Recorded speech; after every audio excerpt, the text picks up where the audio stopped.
Actually,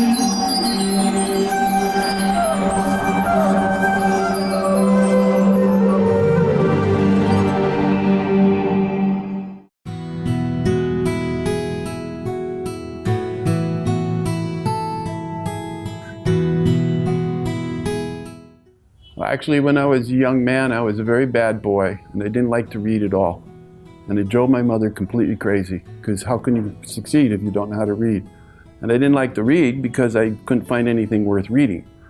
But then someday, I was fortunate enough to learn about Bhagavad Gita, so I said, oh, I think I want to read that book. So I went out and got a very small, thin edition of Bhagavad Gita, because I didn't like to read, by some other person. I read it and I was very disappointed. I said, oh, I heard so much about Bhagavad Gita, and this is a book about war. I don't get it, I don't understand. And I was very disappointed because I knew there was something there that was special. So I continued traveling, ran into the devotees in Paris, France, and Prabhupada's big Macmillan Bhagavad Gita came out, this big, big, big book, and I was traveling. And I didn't want this big book in my backpack, and I didn't even know if I could read such a big book. But I decided, the devotees had asked, make sure you get this Bhagavad Gita. So I got back to America and I had made a promise in my heart that I will get that Bhagavad Gita. So I was at the University of Kansas, and magically, because it was printed by Macmillan, it was actually in the university bookstore. One copy was there. And I picked it up and I read it. And every day I would eat my little cereal and I'd read 1 or 2 pages of Bhagavad Gita. I took a vow I will read every page from front to the very end. And I was completely transformed. It was amazing. I just fell in love with Indian culture. I fell in love with the philosophy. I fell in love with the history, the art, the architecture. And I said, I have to learn more about this. I have to learn more about India. I have to learn more about this man who wrote this fantastic book, A.C. Bhaktivedanta Swami Prabhupada. And I was still in school, and I had been told from a little boy, your school is not done until you graduate from college. And I was still in my 2nd year of college. And I was in much anxiety because I was thinking, how can I go to college and become disciple of Prabhupada? I could see he was getting older, and I knew he may not live forever. And if I wanted to become disciple, I had to make some serious decisions here. Should I go to school and please my parents, or should I maybe not go to school and create all sorts of chaos in my family? And then how to do it was another problem, because there was no temple within 300 miles of the University of Kansas. Now I think there's a center in Kansas City, but at that time there was nothing. And every day I'd pray and I'd say, Krishna, somehow or another, I want to become a devotee, but I am not strong enough to do it myself. I'm in this dilemma because I have responsibilities to my family, but I have this burning passion to become devotee. And I'm praying every day, chanting, go up and down, looking for Krishna wherever I can find. I'd always buy one of these little packs of spiritual sky incense. I found Krishna. And then one day I got a phone call, and it was the Radha Damodar traveling party. And I was amazed because I'd been praying somehow or another, Krishna, get me out of this school. And next thing you know, the phone is ringing, and 25 devotees are going to come to my school. And they had my name because I had gone to the St. Louis Temple the year before just to visit. And they wanted to see if I could help them set up a college program. So I set up the college program with them. And I'm so dull-headed, I hadn't completely comprehended what was happening. But I decided I'm not going to go to classes. Hanging with the devotees and doing things with the devotees was so much more important. And then I realized after a week that I had fallen behind in my classes for a week. And then I was thinking, oh my goodness. And then it occurred to me, this was the answer to my prayer. That Krishna had sent not just one devotee, he sent a whole bus of devotees. And they were saying to me, you know, what are you going to do? What are you going to do? And they tricked me because they came to my apartment and they said, well, we can use a few things. We can use some pots for the cooking. And I said, okay, you take the pots. Everything belongs to Krishna. They said, well, we can use some nice clothes for the Sankirtan devotees. I said, oh, okay, you take this clothes for the Sankirtan. And they went through the entire house, one by one, taking this, taking that. And every time, because I had read Prabhupada's book, everything belongs to Krishna, I said, how can I say no? Every day I'm giving more and more and more. And then finally there was nothing left. And they said, we have one more thing. And I could tell, oh my gosh, what are they going to say? And they said, we want you. And I realized at that point, this was no turning back. And I figured I'd have to deal with my parents later. 6 months before graduating. And I'm going, well, yeah, what am I going to do? But I knew in my heart, I can always go back to school, which I eventually did, but I cannot get the opportunity to become a disciple of Prabhupada. Now is the opportunity. And I knew right then, if I did not do it, I would lose that opportunity. So I dropped out of college. Everything else was sold. They took everything we sold. We ran around making as much money as we could, giving it to the temple, which was a bus. Traveled with Sankirtan Party for a year. And that was how I eventually became a devotee, which I got initiated in Vrindavan. I also, before, it was sort of the deal that I was making at the time. And I said, I'm reading about this Vedic culture. It is the highest culture, the most wonderful thing in the world. I want to go to India. If I become devotee, can I go to India? And they're saying, yes, you can go. And I said, very good. So I joined the movement, eventually made it to India in initially the first time was 1976. I became initiated. There was a big Vrindavan fire sacrifice for about 100 devotees. Radha Damodar alone brought maybe 50 or 60 devotees. I was one of them. And I have a wonderful photo, which I can give you if you want, on a DVD, on a thumb drive, of Prabhupada handing me my beads. A beautiful photograph. And, you know, everybody's going up one by one by one. I can tell you that when I went up to get my beads, you know, it's a very emotional thing. You know, here is this man who's completely transformed my life from some karmic nonsense to now I'm going to do something meaningful. That when Prabhupada gave me my name, Mayesvara Das, I didn't hear a word. You know, he asked for the 4 principles. I gave the 4 principles, 16 rounds. And he gave me my bead, and it took me about 10 minutes after the fire sacrifice, and I went, I have no idea what my name is. And I had to go talk to the devotees, and of course they had a list, and they said, your name is... And I was told by Adhikeshwar Maharaj that when Prabhupada went down the list, because apparently in the morning they go through the list, that when he got to my name, because my legal name was William Gary, and they would always give the first letter, the initial would be similar, like Garuda or something. People called me Gary. So I was thinking Garuda or Ganesh or something. And apparently when Prabhupada went down the list and he got to my name, somehow they told me the devotees were going, they said, he stopped at my name and he said, no, it's not his name. That is not the right name for him. His name is Mayesvara Das, which some people say, because I do a lot of things with my hands, so maybe Prabhupada somehow knew this. And that's how I got my spiritual name. And so where should we go from here? Okay, so this was before I came to India, because they didn't want to send me to India. They wanted me to they knew I could do things. I was studying industrial design in college, so they knew I could do things. And they wanted me to do so many things. So when they bought the 13-story, big apartment, what do you call it? 13-story building in Manhattan, Prabhupada was so proud of this temple. He was like, yes, and it was right within a few blocks of Times Square. And that's the heart of Manhattan, you know, high real estate value. And we had gotten this large building. So they wanted me to help build the interior. It looked like a simulation of the temples in Vrindavan. And so I was doing that. But then as the Rath Yatra was coming, Prabhupada had come to New York in 1965, 66, when we all know he started the Hare Krishna movement. And he had said that Fifth Avenue was the most important street in the world. And he had this vision for doing Rath Yatra on Fifth Avenue. Of course, he had maybe 1 or 2 devotees at that time. But with his wonderful vision, he was thinking, no, we're going to do Rath Yatra on this street. So 10 years later, in 1976, Jayananda had come to New York, and he was working in the old bindery in Brooklyn. Many devotees were going there, and they were welding these huge 8-foot wheels.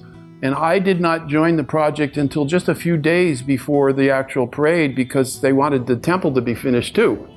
And it was just, we were working like night and day trying to, we couldn't quite finish it. But then I think Tamal was getting nervous because Jayananda was very concerned that we wouldn't get it all done on time. And so he asked me to take my whole construction crew and go down and help with the Rath carts, which we did. And there's a whole another story which I've narrated. It's another whole long story. I don't want to get into it now. but the cart fell over the day before the parade, and we stayed up all night. We had to fix it. But I got to very close with Jayananda because it was looking very bad the night before the parade. But somehow, with the help of the devotees, we were actually able to rebuild the whole top of the Roth cart, and that cart went back into the parade at 6 o'clock in the morning, the day of the parade. And so I got to know Jayananda very well. Most people don't know that Jayananda at that time had contracted leukemia, and he was very sick. But one of his magnanimous qualities was that he didn't complain about it at all. But you could see he was exhausted. It was hard work. And shortly after that, it was decided that he should go to Los Angeles to the New York weather in the winter is horrible. It's very cold. So California is always nice. So before the winter came, I think towards September, they said, you go to Los Angeles. And he eventually inspired the devotees in Los Angeles to do the huge parade, which has been going on for 40 years in Los Angeles. A huge success. Unfortunately, he left us just, I think, a couple of weeks before the actual parade. But before he left, Tamal Krishna Maharaj and Adikeshwar called me in Jayananda was there, and they said, Jayananda, Mayesvara, they said, we want you to learn everything Jayananda knows about Rath Yatra carts. He's been doing it for so many years. So we went off, I took a tape recorder, I took notes, and he downloaded everything. He could tell me all the things to do and what not to do and how to safety and problems they had. And so I became initiated in Rath Yatra like that. And then the following year, he wasn't here, so we had to do the Rath Yatra in New York. Back in those days, we would take the entire Rath cart apart, every beam, because there was no place to park it in New York. And we'd stuff it all into a garage. And then the next year, we'd take it all out like a big erector set. We'd rebuild every single beam and repaint things and do like that. So that's how I got started in Rath Yatra. But before I came to India, Srila Swami, who was at the time on Radha Damodar, who actually got me from college a couple of years before, he had asked me if I would like to have the opportunity for my parents to come and meet with Srila Prabhupada with his parents. Because my father was a captain in the United States Navy, and I believe his father was also served in the Navy, and he wanted the parents to be able to find some commonality. And so he asked me, and I was honored. I said, are you kidding me? Of course. And I didn't know whether my parents would be agreeable, but I found out later that they also were just extremely honored. My mother said, she said, of course, this wonderful man, they didn't know anything about Indian culture, they didn't know anything about anything. But my mother was cultured enough to realize that he must be some extraordinary man. This whole movement is coming together under his guidance. And so they came to the New York temple. It was, I can't remember if it was before or after the parade, but it was within a couple of weeks on either side. And, my parents came with Aduma's parents were there. And I had already decided that what could I possibly ask? Prabhupada gave instructions, follow his instructions. Anything I would ask would probably be foolish and stupid. So I figured my duty was to just listen with both ears and be very careful to pay attention to what was going on. And to give my parents a chance, because my mother had gone through this shock that I had dropped out of college 6 months before I was going to graduate. She had kind of come comfortable with that. But still, she was, what's going on here? And Prabhupada just totally charmed her. They asked the typical questions, well, what is my son going to do? He has no education. He's going to serve Krishna. I said, but. And then Prabhupada said, your son is doing the highest service to the world. Don't you worry. Krishna will take care of everything. And somehow she understood it.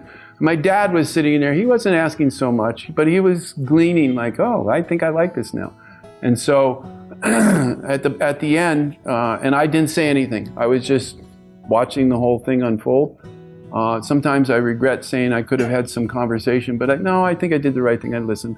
And then it was over. Prabhupada instructed, I believe Hari Sari was there. And he said, you give them the garland. And so they put the garland over my father and my mother, and they wore the garland down. And I think they gave some prasad, a little, some sweet or something like that. And they went down, and the parking lot in New York where they had parked the car was a block down around the corner or something, because you can't park on the streets in New York. And when they walked in, my father told me, as soon as they walked in, because they still had the garlands on, they go, "Oh, you've gone to see the Swami." And so the parking lot attendant knew that Prabhupada was somewhere up in one of the top story buildings in Manhattan.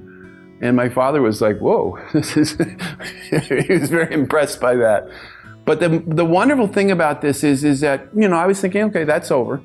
But the wonderful thing was that my mother had been doing a lot of freelance writing. She's very academically astute with writing, and she'd write haiku poems, and she'd send them into the newspapers and stuff like that. And I had no idea she was doing this, but she went home and she wrote this article, and she submitted it to the New York Times. And it was like the suburban issue, which was, the New York Times was this big, huge newspaper. And it would have all these inserts, and it would have all these. And so they had a section called the Suburbia Today, which was sort of a special section about what goes on in suburbia New York. And they accepted my mother's article, and it has the photograph of me getting initiated. It's a fantastic photograph with me getting initiated in Vrindavan, and Prabhupada's reaching out, and I'm reaching out, getting my beads, right on the main first page. And it said, "Our son joined Hare Krishna." And I was actually in Juhu Beach. I think it came out in 1981. I was building a Roth cart here in Juhu Beach. And she mailed me a copy of it. And I looked at it and I went, "Oh my goodness." Because it was about 2 or 3 years later that the article finally got put in the newspaper. And I was just floored. I brought tears to my eyes because my mom, I think it was all of her years of writing all these little articles about traveling and just interesting. This was her magnum opus. It was her tour de force. It was just, and it was a long article too. And it talked all about how for so many years I drove her crazy because I had long hair and she didn't like it. My father had shaved head or very short hair, maybe haircut, And there's a part in there where she was laughing. My dad was laughing because she said, when I came home, of course, I had long hair one day and the next day it was all shaved off. And she said, "What happened to your hair?" And I said, "Well, Mom, you wanted me to cut it." And my father said that. He said, "You wanted me to cut it." And he cut it. And she said, "I didn't want him to cut it all." So there was all these very nice little pieces in the article. It was charming, the article. And she actually said in the article, she said, A.C. Bhaktivedanta Swami charmed me, and she expressed it through her own words, how he touched her heart. And the most amazing part about this story is that, so I asked her, and then apparently the New York Times, I don't know, I think this is probably what they do. They syndicated it, so it was printed in New York and Chicago, Los Angeles, Houston. I mean, all the places where the New York Times has newspaper outlets reporting, they sent it there. So it got literally published all over the United States. I think it was in November 1981. And so I was like, wow, Mom, you really did it. And I asked her, I said, "So did you get any feedback?" I mean, printed all over the United States. And this is the most amazing thing. She said, "Are you kidding me?" She said, "The morning it came out in the newspaper, the phone did not stop ringing. I was getting phone calls from every city across America." And she said, as soon as I put the phone down, I'd barely get back to my seat and the phone would ring and I'd pick it up again. Because at that time, the Hare Krishna movement, I think the older devotees know, there was a lot of controversy. We had just won a big lawsuit in New York about the Hare Krishna movement is actually a legitimate religion. But the people were still like, what is this weird cult? And so there was a lot of concerned adults and parents that were concerned. Their kids were reading all this stuff about Asia and India and these mantras and stuff like that. They didn't know. So she was fielding all of these questions. So I said to her, I said, "Well, how many of the phone calls were phone calls from parents that were appreciative of your article or neutral, or maybe, why your son has joined a cult? How can you possibly be feeling good about this?" People that were very inimical, because there was a lot of people like that. And she told me, she said, the overwhelming majority of the phone calls were positive, and there were some that were neutral. They were just curious. And I said, "But how about negative ones?" She said, in the 2 weeks that the phone was ringing, she said she only got 2 phone calls that were, people that were disturbed. And, your son is a cult, he's been brainwashed, and I don't know. But I thought that was really amazing that she did that service, and it was very successful. So eventually I did come to India in 1978. It was literally 2 months after Srila Prabhupada left us. And the word got out in Calcutta that I had built the Roth carts, because I built them in 76 for the big parade in New York. And then in 77, I had to do it on my own with a team of devotees. So I knew I had a feel for how to do this sort of thing. And so when I got to Calcutta, the word got out that I had built Roth carts. In Calcutta, they wanted a Roth cart. And Calcutta had Rath Yatra parades in 1972, I believe it was. But it was a smaller cart, like one person could sit there, and it was probably 10, 15 feet tall, maybe like that. But they wanted a big, big full-size cart. And they had told me, they said, can you do it? I said, yeah, I think I can do it. So I spent 2 or 3 months, very hot weather, Calcutta. Calcutta can get very, very hot. But we endured it. I got malaria twice building the Roth cart. But somehow I worked my way through it all. And I felt confident and brought the cart over the day of the parade. It was wonderful building it too. Jayapataka Maharaj would come over, in the morning when we were building it. It was, and we'd be out there sweating like, Haribo, Jai Jagannath, and he'd give us some Mahaprasadam. He was cheering us on, like just, because he knew it was hard work. And so we brought the cart over that morning to the temple, and I was thinking, okay. And the thing is, the Bengali devotees had been telling me, there will be 1 million people here. Now in New York, Rath Yatra, we had a lot of people when Prabhupada came, but even 1 year after when Prabhupada wasn't there, it went down a lot. And Rath Yatra in New York was not like here. The people come, but there's really no crowds. It's pleasant, it's nice, and devotees have a good time. But so when they were telling me there's going to be 1 million people, I'm like, yeah, 1 million people, sure. It's like, I can't even imagine 1 million people. I thought they were just being, over the top with it. And they said, well, you better be prepared for it. And I'm going, well, yeah, I build a Roth cart. I mean, what's the problem? And so one of the things in the Jaina had shared with me is that traditionally when we built the Roth carts in the early days, there's the thing that the police want to make sure the Roth cart is safe. And one of the things they check for is, where are the brakes? And Jayananda he said, well, Mayesvara, he said, we put the brakes in the back, but they don't really work. He said, we just show it to the cops. And he said, what we usually do is we put a few ropes on the back, and we have a few devotees on the back, and if we have to stop the cart, we pull on the back, and they kind of slow it down. Oh, okay, that's the bona fide way to do it. And in the early days, if you look at the photos from the New York Rath Yatra, you'll see he's out in front with steering bars, and he would walk in front of the Roth cart. So that's what I did in Calcutta. And I had the ropes on the back. And the morning of the parade, I brought the cart over very early in the morning, 5:30, before the traffic picked up. And I went inside to lay down. I said, it's going to be a long day. And I came down at about 12:30 when the parade was going to start. And I couldn't even get through the temple room. I had to wedge myself through the temple room. And I was astonished that there were so many people there.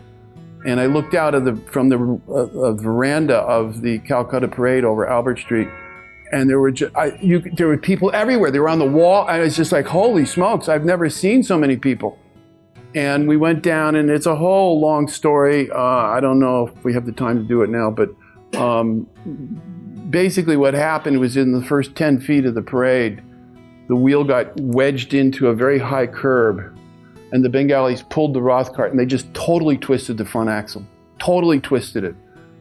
Because in New York, you wouldn't have this problem. You just say, hey, pull it over here. But no, everybody in Bengal wanted to steer the Roth cart. And it was totally out of control. And I was thinking, oh, this is going to be a whole total disaster.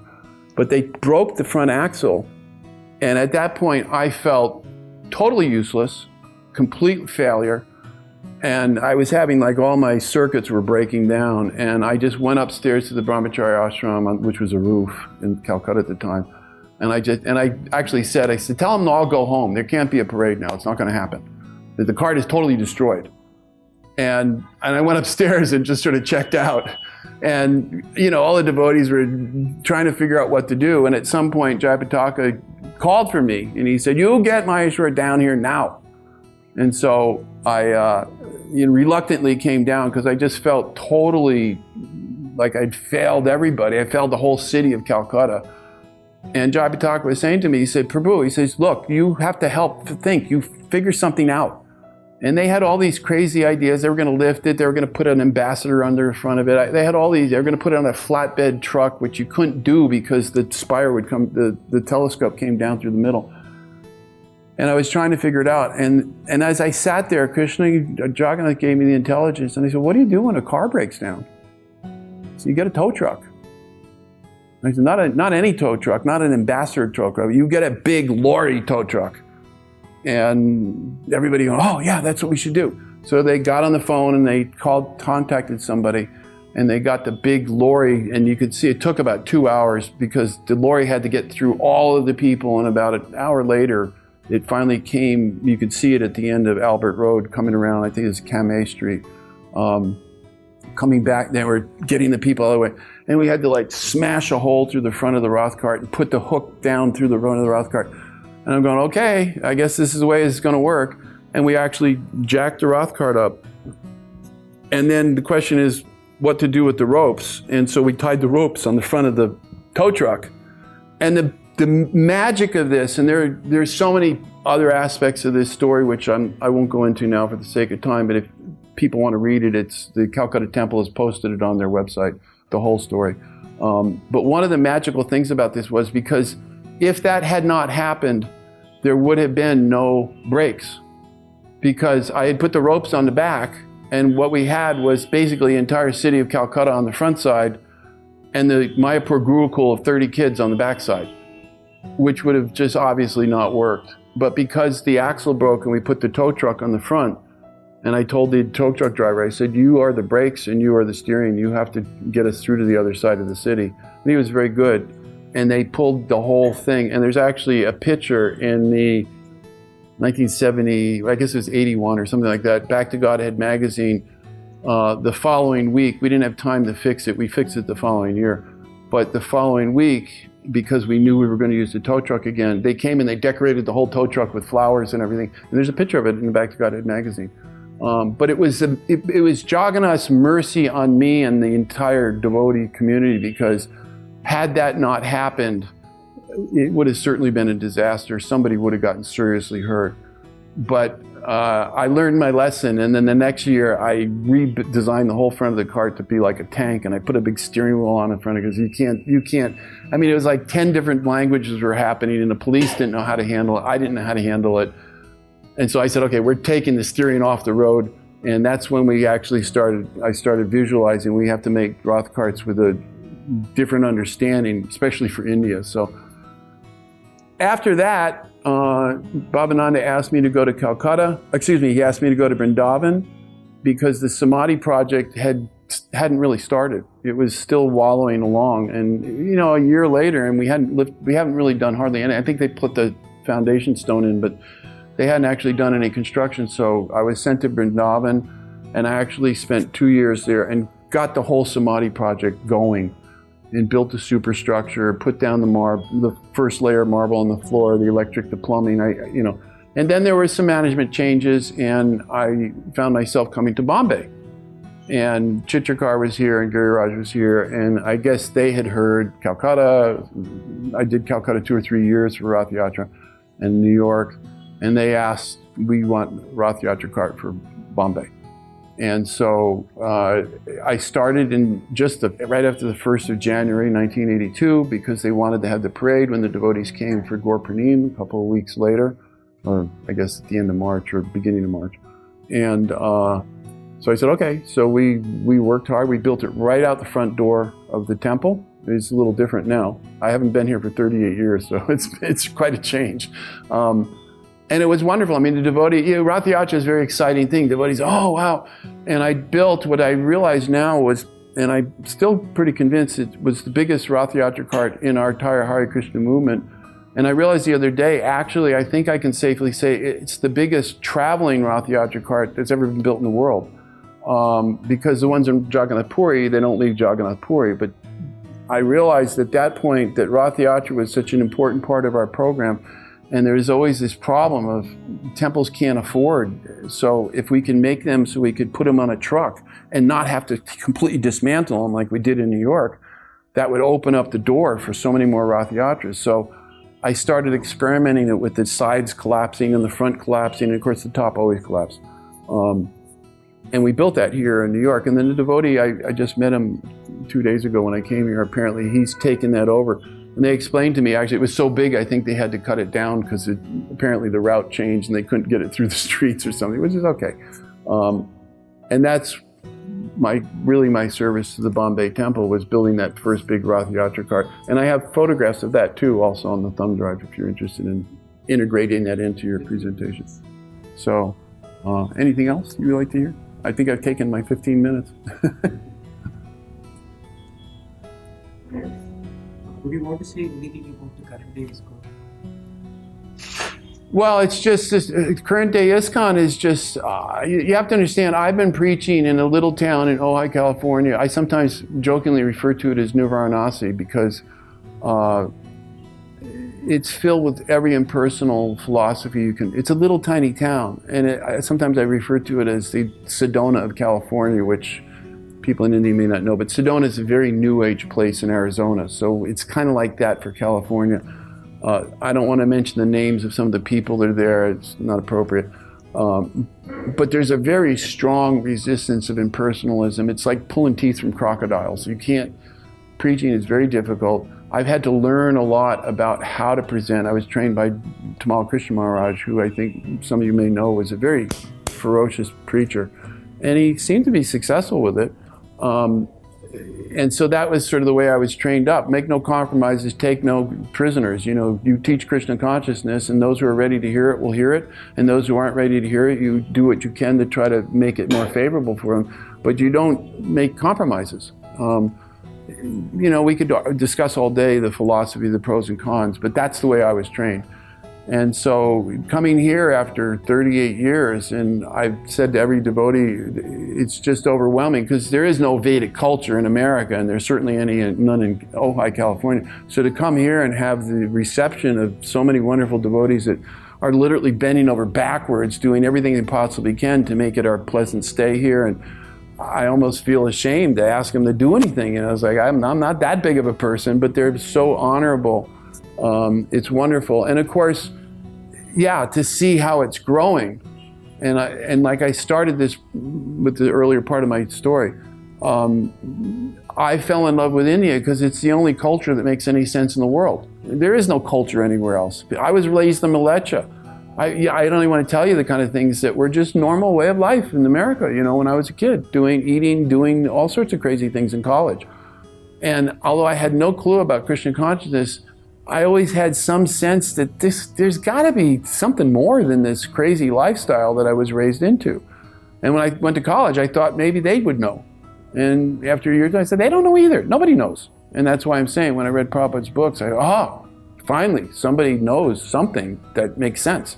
So yeah, to come to Bombay and just see how it's, I mean, when I was here, there was no big building, it was all apartments and, you know, I mean, I didn't really, I have to honestly say, I didn't really have so much to do with building the Bombay temple from the ground up. But I think I did contribute after it got established, making the Rath Yatra and getting that program established. And Rath Yatra is, I think, one of the biggest things we do for the public.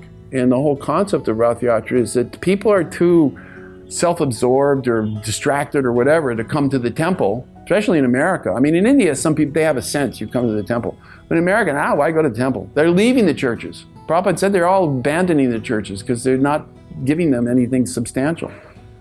But Rath Yatra, we take God out into the street and he's smiling with big eyes and he's saying, hi, come see me, I'm waiting for you. And even though most people don't even understand that, they don't even know there's a deity on the Rath cart. They're just seeing everybody dancing, having a good time, music and food. And usually at the Pandal programs in America, we have pictures and photos and people go, what's this all about? And that's how we make so many devotees because of this festival. So it's a very important part of what we do. And it's spreading like crazy. And that's why I do feel I've been somewhat helpful in establishing the concept of traveling Rath Yatras. And later I went to London and designed even a more portable Rath cart, which later I found out is now going, well, they duplicated it, making 3 carts. And it's traveling all over Europe. And it's become a regular part of the whole English yatra to contract with the other temples, and they have a whole summer full of Rath Yatras all over Europe. So yeah, ISKCON's doing very nicely. I mean, we have our internal disputes. There's some bickering here and there, but for the most part, you know, we're all moving forward. And I like to think of it as the boiling of the milk. So if some people are having difficulty or some problem, maybe they have to go away, maybe they have to rethink, maybe they have to get kicked a little bit more, and then somebody moves in, and then they grow, and over the course of time, we're getting more organized, we're getting more mature, we're getting more appropriate in our behavior. I mean, we're Westerners, we don't know anything about Vedic culture. We think we can have the sense gratification to be spiritual, and we have all these crazy ideas.